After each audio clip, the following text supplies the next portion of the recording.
আজকে আমি দেখাচ্ছি লাউ খোসা ছেঁচকি।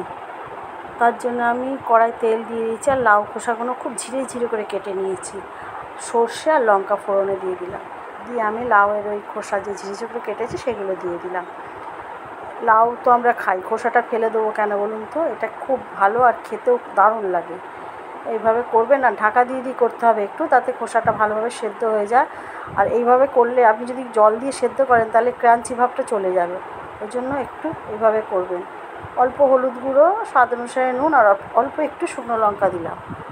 শুকনো লঙ্কা গুঁড়ো দিয়ে দিলাম। এবার এটা খুব ভালো করে নাড়তে হবে। এটা যত ঢাকা দিয়ে ভাজবো আমি, এটা নেড়ে নেড়ে একটু করে ঢাকা দেবো। 5-7 মিনিটের মতন করে ঢাকা দিচ্ছি, দিয়ে ভাজছি। এটা খেতে খুব ভালো লাগে, করে খেয়ে দেখবেন। গরম ভাতের সঙ্গে মেখে খেতে এটা খুব ভালো লাগে। এটা যখন হয়ে আসবে, এটা ভাজা ভাজা হয়ে আসবে, তখন একটু আমি খুব সামান্য একটু চিনি দেবো। চিনি দিয়ে খুব ভালো করে এটা ভেজে নেব। ভেজে নিয়ে আমি নামিয়ে সার্ভ করে দেবো। তাই হয়েই এসছে আমার ভাজাটা, নামিয়ে দেবো আমি। নামিয়ে সার্ভ করে দিলাম।